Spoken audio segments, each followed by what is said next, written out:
Thanks to all of our sponsors for this event. I say it every year, but without them, we couldn't be here. But particularly to our lead sponsor, RobecoSAM. They've been supporting this conference since our very first event back in 2008. And we thank them deeply for their support of this event. It's great that they're here, an enduring relationship. It could be unlikely that the name RobecoSAM wouldn't be known to people in this room. RobecoSAM is the Switzerland-based investment specialist that's focused exclusively on sustainability investing for over 22 years. That's an incredible time frame to be specializing in this area. And it's our pleasure to have, and I will flip through to the slides. It's our pleasure to have Daniel Wild, who's co-CEO of RobecoSAM, here representing the company. In his role, Daniel oversees the strategy and organization of its investments, products and engineering, the SI research and development, and its sustainability services department, as well as the teams running the ESG rating side of the business and the indices business. So a big role within RobecoSAM.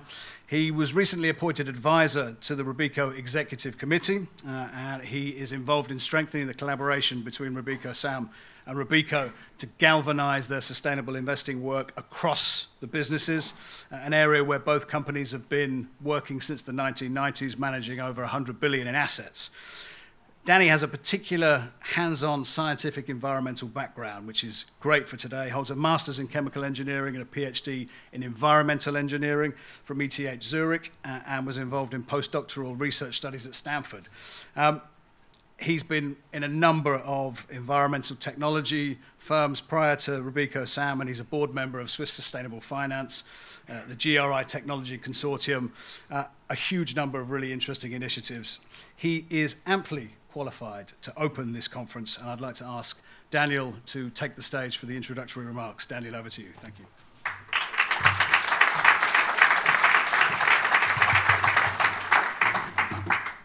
Good morning, ladies and gentlemen. Also a very warm welcome from my side. Thank you for the nice introduction. It's a particular pleasure and also privilege to be here today with you because we have been working with ORI for the last 11 years, but also we were deeply impressed to see that over 700 delegates from all over the world signed up this time. Really impressive. So you and Tony, you did an excellent job together with your team to make this work. 2018 is an important year for sustainable finance. We had the high-level expert group on sustainable finance. We will hear more about them later, releasing their final report earlier in the year. The European Commission taking up some of the findings to formulate their own strategy. So I think it's fair to say that these activities will not only reshape the SI and sustainable landscape in Europe, but also have an impact on the rest of the world. And this is very much needed. Already back in 2008, 10 years ago, a study found that environmental externalities accounted for 8% of the global GDP.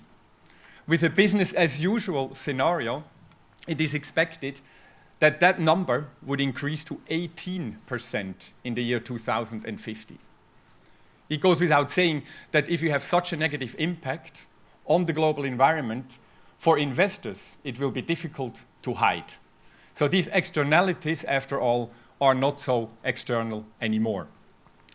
So it comes as no surprise that particularly large asset owners, which are diversified and global, realize that this is happening and want to make sure that also future economies create the returns that are needed. And I find it very inspiring to see that young generations are also very much embracing these ideas. A recent poll indicated that 67% of millennials believe and want that their investments also have a positive social and environmental impact. This is double as many as you find among retired people. Why is that so significant? Well, we are currently witnessing the largest wealth transfer in human history from older generations to younger generations. CNBC estimates that in the next couple of decades, $30 trillion will be handed over to the younger generations.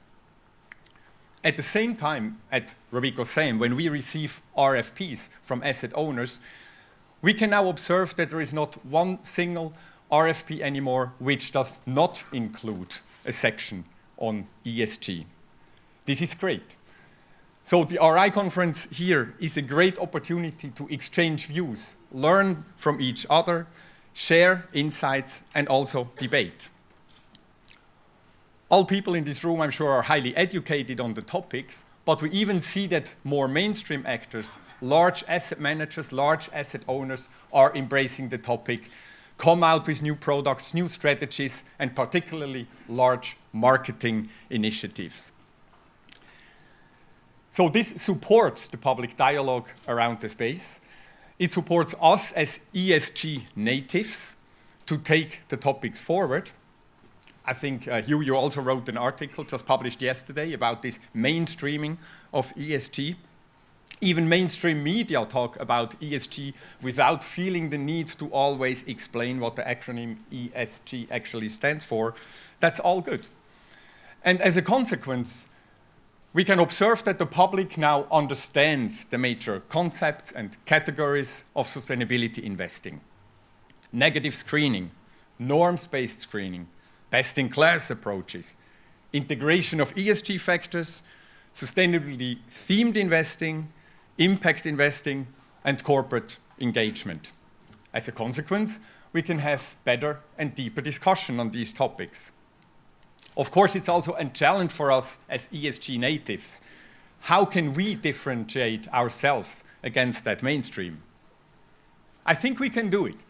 We can do it based on credibility, based on focus, and based on experience. But you and Tony, maybe you sit together in the break to figure out what else we could do.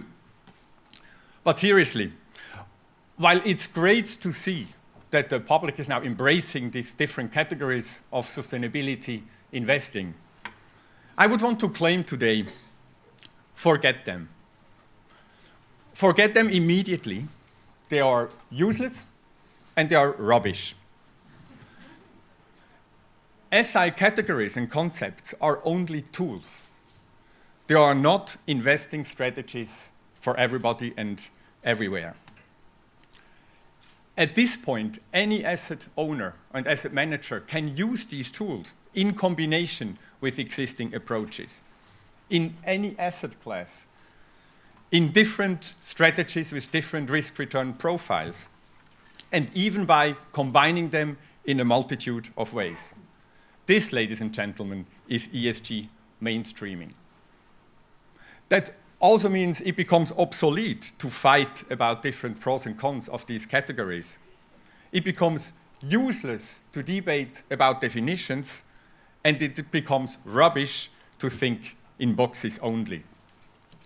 The beauty of ESG comes in all different shapes, sizes, and colors. But why am I telling you this? Well, over the last couple of weeks, I have been talking to quite a few asset owners. And the good thing was they all said, we believe in the story by now. We want to do something. It's time that we do something. But does that mean we have to change our existing convictions and our existing risk models? And my answer typically is no.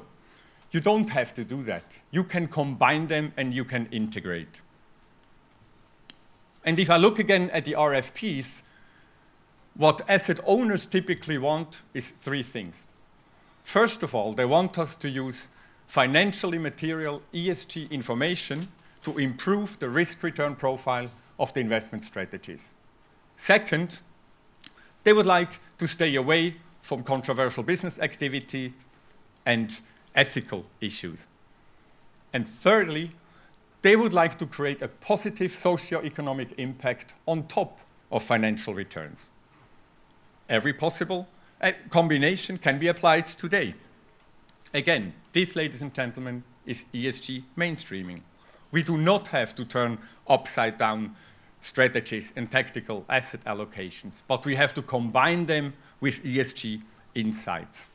We definitely don't have to give up financial objectives. And I would even go one step further and say ESG helps us reach these financial objectives. So my call for action today is, yes, let's continue to educate the markets and market participants, but we must stop thinking about ESG in categories and in boxes. Today, the beauty and applicability of ESG comes in all different shapes, sizes, and colors. And by applying ESG everywhere, we are actually fixing the financial system while it is running. With that, I want to wish you all a very inspiring conference with a lot of new insights and interesting discussions, and I give back to you, Hugh. Thank you so much.